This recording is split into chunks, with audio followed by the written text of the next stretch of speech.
Big media is starting to crack down on the programming that you see, where you can see it, and how much it is costing you to see it.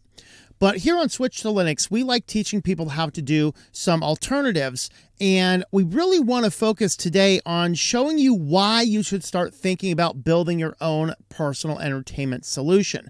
Let's go back to those good old days where we had media libraries, but we can show you how to use some of those media libraries in our modern day technological age. But today's video is mostly philosophical. I'm going to link to some other resources, which will give you some other ideas at the end based on videos we have already done. So stay tuned to the end until you get a chance to see the various options and solutions that you have, and consider the content in between as we discuss why you might want to consider another option.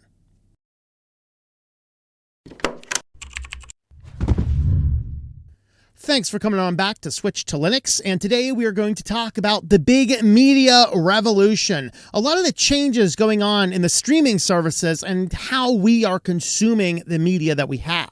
Now, when Netflix first came out, it was first a DVD rental service by mail, which in and of itself was weird. And it was very inventive. In fact, the owners of it went to Blockbuster like, hey, we have another great idea. They're like, you guys, shut up. We're the king of DVD rental. We know what we're doing. Yeah, there's, I think, one Blockbuster left. But Netflix was revolutionary in that after they got into a lot of customer base with that, then they kicked up this online streaming service. You see, they couldn't really do it before then because back then, broadband internet wasn't super popular. It was still very expensive. In America, it's still fairly expensive, but we are getting slightly better internet technologies here and there. At least it's better now than it was technologically than it was back then about 10, 15 years ago. However, that being said, as we joke around on the channel a lot, here in America, it's still like third world country when it comes to internet. But there is still a lot to be said. But what Netflix did that was so revolutionary is it started streaming stuff. So with that same Netflix account that allowed you to rent DVDs, now they had this model where they could show movies on the internet. And this was so revolutionary, everybody wanted to be on it, and everybody paid whatever licensing fee they would need, and Netflix had this amazing new revolutionary internet-based product called streaming, which ends up becoming what we have today. You had a lot of shows. Of course, cable back then was inching up and up and up. Sometimes some packages up to $100 a month for cable. And here you could pay, I think it was like $8 or something. Maybe it was $10 in the early days of Netflix. And you had so much content. So people are like, why am I paying $100 a month when I could just as easily come over here and pay $8? And so a lot of people started cutting the cable. And as they started to cut the cable, people recognized that streaming was taking off and Netflix was this amazing service. It had good benefit. It had low cost. It had a lot of shows. The problem is after that, everybody and their brother starts looking at it going, that's a great idea. And since you already had these media companies that already had massive pocketbooks, nearly every company started creating them, and we had one specific for the Comcast stuff with Hulu, which was a joint venture. It was Comcast, Disney, and I think it might have been Fox. There were three companies in the creation of Hulu.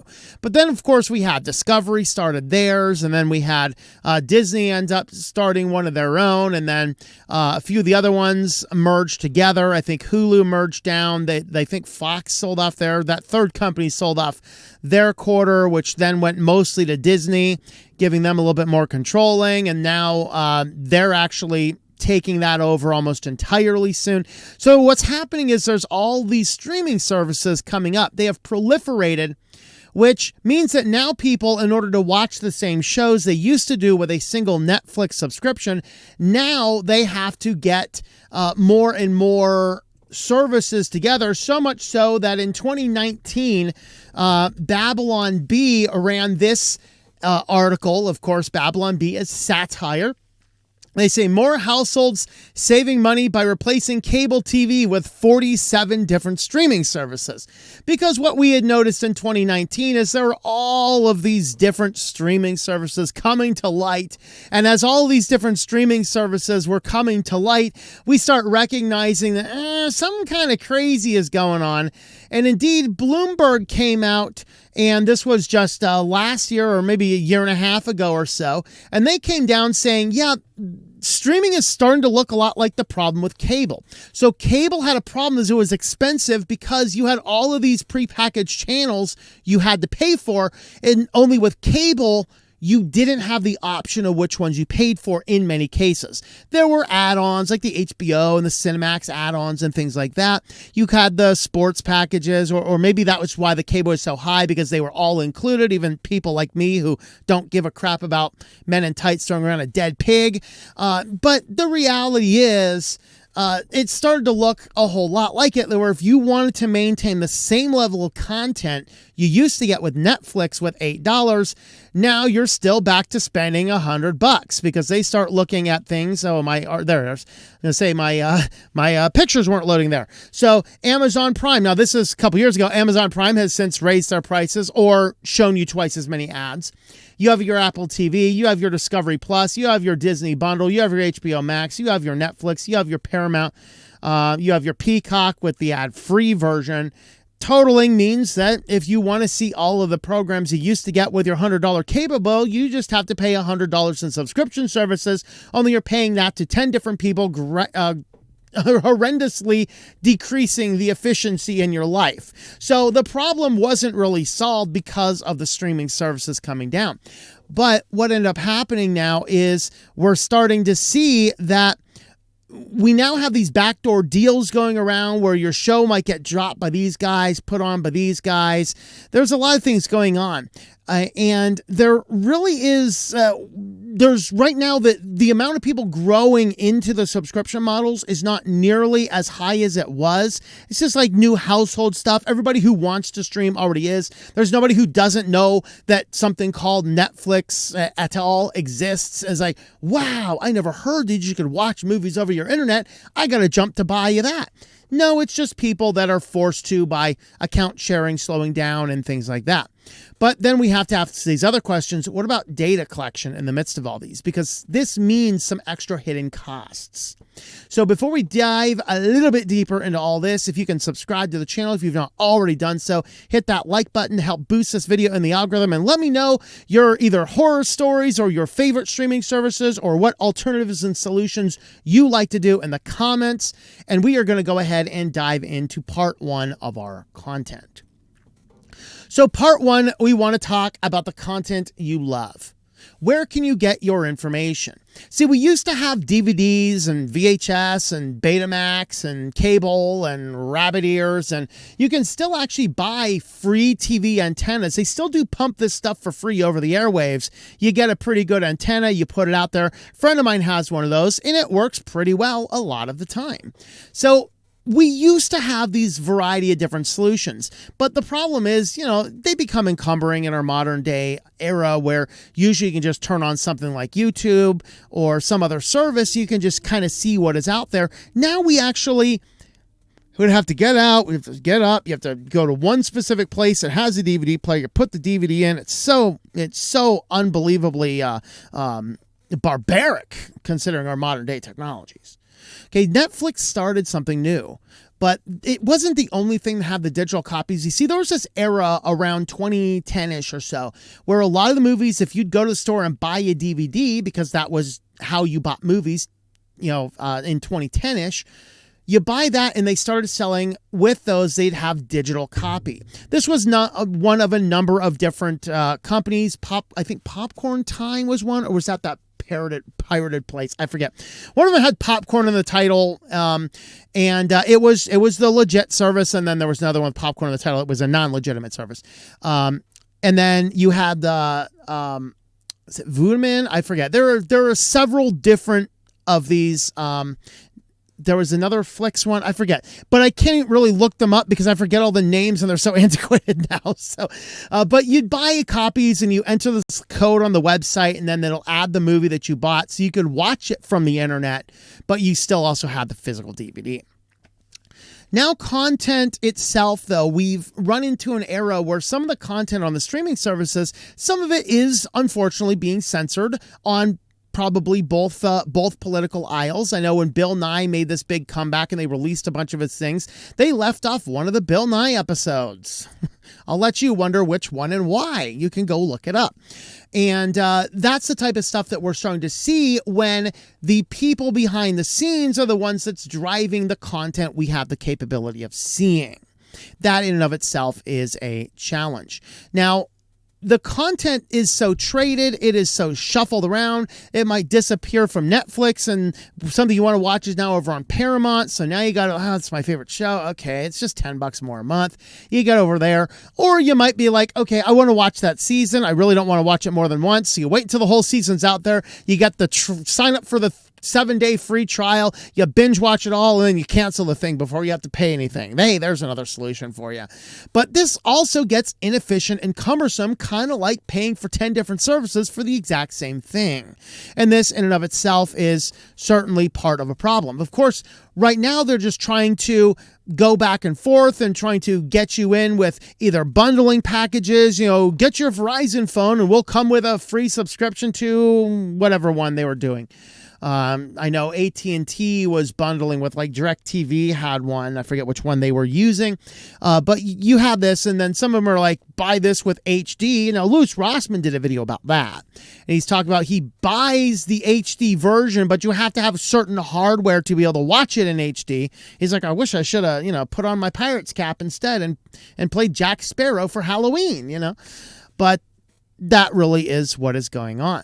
So there are solutions, though, and we want to talk about ways that are long-term sustainable and that are going to decrease our costs, because we are in a world that sometimes we start having to pay attention to our costs. Now, one of the challenges that we have in this now with so many different streaming services, there's an entire website now that has popped up called Just Watch, where you can go in and type your favorite TV shows to see where exactly you can watch it. This is how crazy it is. We used to have a TV guide. It was paper. And then, of course, when you started having, you know, the bigger digital cable, then you had this big TV guide page you could scroll through, but everything was still in one place.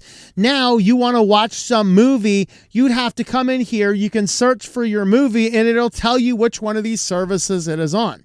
I know for a while back on Plex for free, you could watch like Monster Squad, for example, old cult classic. Let's see if Monster Squad is still in here. There you go. There's the Monster Squad, 1984. You can stream it Paramount Plus, so you can rent it on Apple TV. Here's your best prices. You can stream it with Paramount Plus, ViX, and Showtime TV. Subs or ads, you can rent it, you can buy it.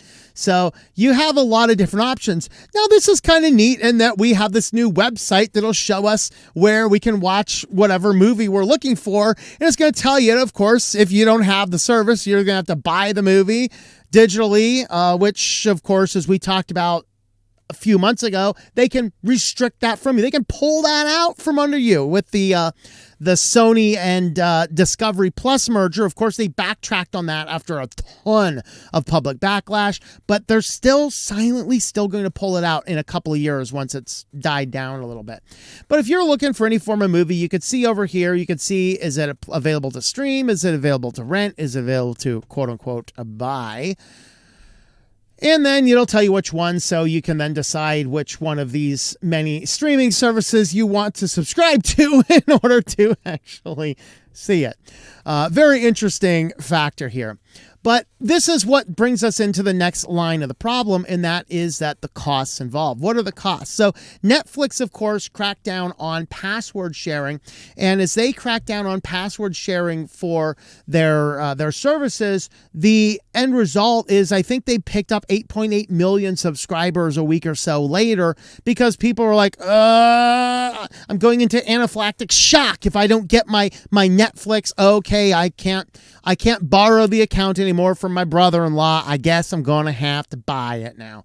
And so some people did, and for sure, some people like, okay, if I have to pay for it, I'm not going to bother. So you're going to find people on both sides of the aisle as far as which ones are which. I don't know. Of course, Netflix is also trying to jack up the prices at the same way. Of course, Hulu, if you're using Hulu, they're going to begin their password crackdown on March 14th. This is Hulu and Disney Plus. So as of any new people cannot share their password anywhere else. March 14th, every device utilizing the Hulu or Disney Plus that's not tied to the listed resident account will come offline. And so they're jumping into the same thing. Now, I support the companies having a password crackdown because if I'm buying it, then I can go ahead and I can purchase the service. And if I'm giving out that password to everybody that I know, that goes against the spirit of what the company is selling me. It goes against their terms. I have no problem at all with them cracking down on password sharing. Enjoy yourself. I don't care. Want to know why I don't care? I don't subscribe to any of these companies. I don't have one of them. And I have so much content, it would take me years to watch it all. I know. I'm trying to do an experiment. How long is it going to take me to watch every movie on my server once? Footnote, long time. So, of course, Netflix does have the option to pay, I think it's an extra $8 for an additional login. So if you have a kid in college, rather than you paying a $12 and them paying a $12, you can pay an extra $8 and give somebody else access to your account too. So they're doing that. Presumably Hulu and Disney will probably look into do something like that, but they haven't really released a lot of the details about their plans yet. But they're doing these. Of course, Amazon, didn't pull up the news article here, but Amazon, last week, they just started their doubling down, pushing more ads. We used to not get as many ads, if at all. Like I said, I don't watch any of these. But you'd get your Amazon Prime. You could watch a lot of things. I think there were some ad-supported stuff, and then there were other things that were not. Everything now on the lower tier has ads. You can pay more money now to Amazon to get rid of the ads. So they just started pushing that. Now, this is really what I want to talk about, the cost to us. If we buy all these streaming services and we're paying over $100 a month, we may as well just get cable again. We may or may not have as much control over what you see when. The advantage of streaming, of course, is you can watch stuff explicitly on demand, whereas on cable, there is a little bit of degree of waiting for something to show up. Of course, you can run your DVRs and things like that and pick those up. Now, there is an extra hidden cost, and that is the data analytics they collect. That is big on our particular channel because we like telling people about the data that people are collecting and what they're doing with it. Back in the cable TV, you could do a broad spectrum of ad buys, and then everybody generally would see the same commercials as at least region to region, and there wasn't any direct effectiveness of those ads. But with the streaming services, they are keeping detailed records of everything we're doing in our accounts, so much so that there was a time Netflix would call people to check on them if they watched them binge watching the same shows over and over. It's kind of weird. But now they can take all of this data and they can use this in marketing and modeling analysis and pushing specific targeted ads, which means that the ad buying can be more effective if you're pushing the ads through these streaming services rather than pushing the ads just over the airwaves generically like you get with inside of TV. So there is certainly an element to be made of the streaming services collect a whole lot more information about us and use that information against us, as you might see. Now, because of this, you can get a lot more specific data. Our data is another cost, and we have to remember that. So this gets us down to our next part of the video. And that is, there are some better options without having to fork out tons and tons of money. Now, first, of course, we will mention that there are several free streaming services. Not every streaming service costs you money. Now, the ones that don't, they do either show a lot more ads and or have a lot more older content. But if you go and you look at, just go back to that Just Watch show again, if you type in anything old in there, you can probably find it on one of the free services. There's like Freevee, there's Crackle, there's Pluto, there's several free channels on Roku. If you have an Amazon Fire TV, there's several free channels on that. I don't like a lot of any of those services, really. I want dumb products, dumb things, and I want to control the tech back end. That's why I have a Raspberry Pi running my friend. So with that being said, however, there are free options. A lot of times it's just old, sometimes public domain things, stuff like that. So if we go over here, there is a public domain version of 1984. So here's the 1956 version of 1984. This is in the public domain.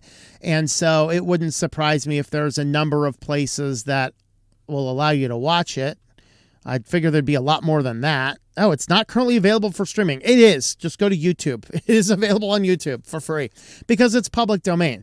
Let's go back that list, though, and let's look at the new version of 1984, just for the sake of argument. Oh, really? That's not available for streaming either. That's interesting. Okay, really bad example. Let's say we already looked at Monster Squad. We won't worry about that. You can go in there. You can see that. And some of those streaming services listed at the top of their site are completely free. That is true. So obviously the streaming services are vying for your money by making better content available. But what my personal preference is build your own. Now, I'm going to preface this, and I'm going to say it again at the end of the section as well. I'm going to preface this by saying, just like switching to Linux, you don't do it cold turkey. I don't want you to just be like, okay, I'm cutting off all my stuff, and I'm going to go build my own thing, and you're going to be bored, and you're going to be back on your favorite streaming services again, because you don't have the content, you don't have the infrastructure built up yet. You want to start with building your own system, and you want to do that slowly over time. Figure out how the technologies work, consider the different options of technologies out there, and then go ahead and start picking up DVDs and movies and things from thrift stores, discount bins. Amazon has a great list of DVDs still. Just watch out. Some of them are a little shadier than others. Used movie stores are great. There are still some of those out there. I love swing by flea markets, Goodwill stores, things like that. You can find some pretty good movies. Of course, the more premium movies that I really want to keep and make sure I have a copy forever, I just go on Amazon and buy. Since it's hard to buy them, Best Buy is stopping selling DVDs this year, so that's exciting. But we want to talk about some of the options. One of these options is the Plex server. Now, a Plex server is a server that you can run on your own cloud infrastructure. And as you run that on your own cloud infrastructure, then you can put your own movies in there, and you can also watch the free movies that they have bundled, which you can watch with ads. So Plex does have a lot of ads in there for their movies. They have a lot of movies that are available, but they also work with your own personal media library. So if you have movies or music or things that you own the disc and your jurisdiction allows you to put those discs digitally and put it on a server, you can put that on a cloud server on the internet, and you can use that and watch your content. Now, I will give a big warning and disclaimer that if you do that and you're sharing that password to a lot of people and other people are watching movies they don't have, that runs afoul of a lot of copyright laws in a lot of different countries. So don't do that. This is all and everything and explicitly for personal and private use. Now, this article that I have on my website is a tutorial, and we don't really focus as much on setting up Plex, because Plex is like, you go into a terminal and you type one command and you have Plex. But the Plex they give you is ugly because it's long strings of URLs and variables. What I actually did here is I'm showing you how to make your Plex server have a nice clean URL. That's what my article is about. But you can actually go over and follow any of the links that I have here about how to set up a Plex server. Now, I'm not a huge fan of Plex for a couple of reasons. The first is they have taken some interesting stances that have been somewhat controversial. So they blocked Plex from being able to play anything, even the private movies you personally own on your own server. If those things happen to be in a Hetzner cloud, the Hetzner is a cloud service provider in the European Union. They have simply blocked it because it's their estimation that Hetzner is used for piracy. That may very well be true, but blocking Hetzner doesn't mean that you've blocked everybody doing it. Now, more cloud services. So how many cloud services is Plex going to kill? It raises that fascinating question. The other one is they are seeking out investors to become more profitable. So this was an article from last week. Streaming media company Plex raises $40 million as it nears profitability. Well, what happens when you start doing this? Well, it depends on what you're doing. I argued in the weekly news roundup last week with Raspberry Pi that going with a public IPO is probably a good thing for the Raspberry Pi company, because we're talking about a physical piece of hardware. We're talking about better distribution models. We're talking about a more board oversight. We're talking about a lot of different things in a physical product. But we're talking about a streaming service, something that relies on getting money for every person using it, and Plex starts bringing in investors and raising money. This means that they're going to start doubling down in preventing people from using the service for free. Now, the third reason I'm not a huge fan of Plex is in order to use your server, unless it's stored locally, if everything is done locally, no problem. But if it's not locally, if it's on a cloud server, in order to use a Plex server on a cloud server, you must register with Plex, giving them some personally identifiable information, and Plex has had a data breach in the past. And so I'm not a huge fan of Plex for those reasons. It is proprietary. Fourth reason, proprietary. Their seek for profitability suggests they might cut back some of the free usage, and they seem to cut off their service from people that they deem problematic without actually giving us a ton of proof about that. It'd be easier to say, hey, these few accounts over here are causing a problem, go through the proper legal channels, shut down the abusive people, but don't just assume somebody that's using Hetzner is necessarily abusing the system, because Hetzner is a legitimate service. Now, the next fun option you have is Jellyfin. So I have a full comprehensive tutorial on Jellyfin and an accompanying video. It is pushed across all of my services.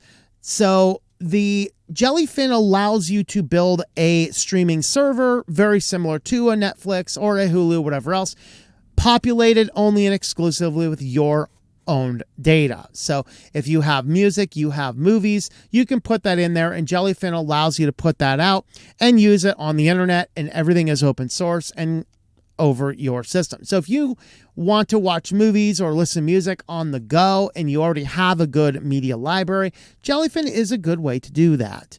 Once again, if you're sharing a password to a Jellyfin server that has movies and things on it, music on it that those people are sharing with don't have, that is probably a violation. So don't do that, but you will have to check with the laws in your jurisdiction.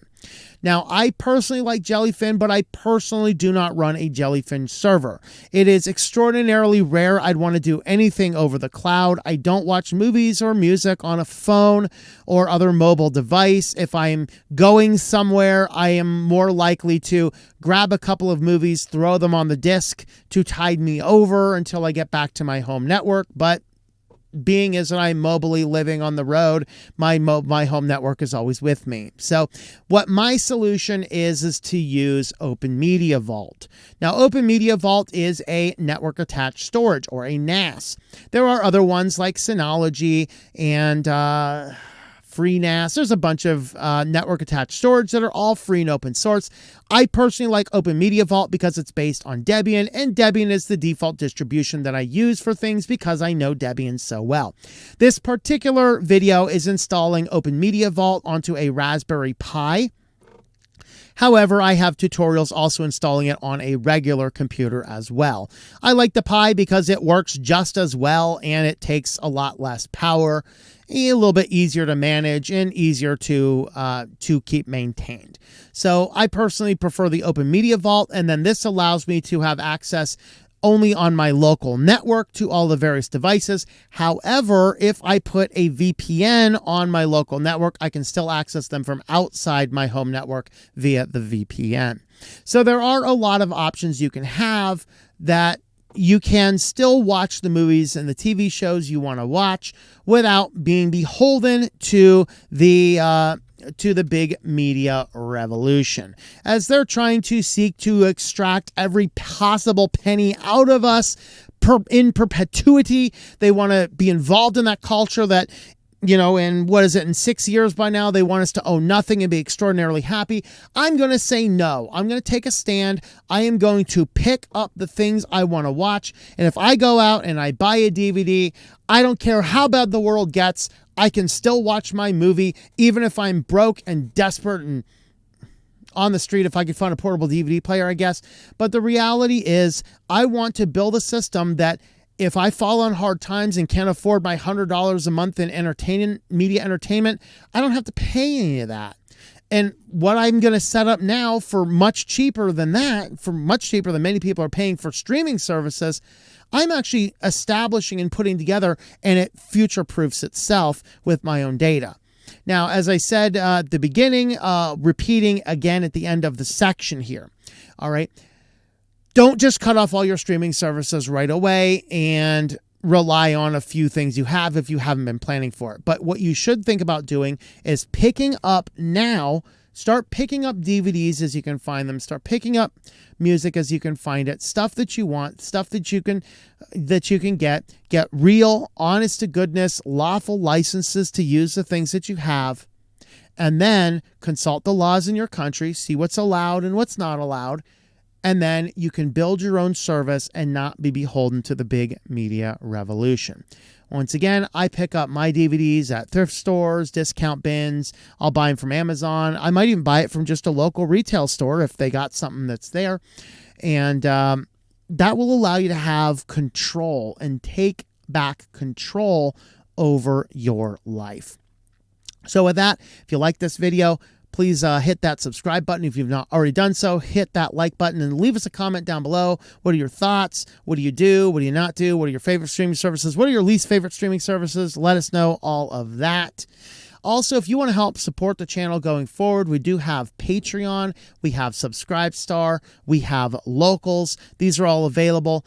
Patreon is TOMM, Tom M.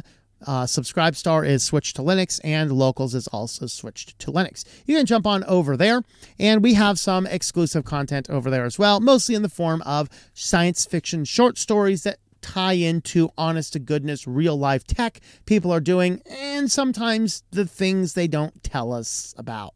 With that, we'll leave that here. Thanks for watching, and I hope that you enjoy switching to Linux.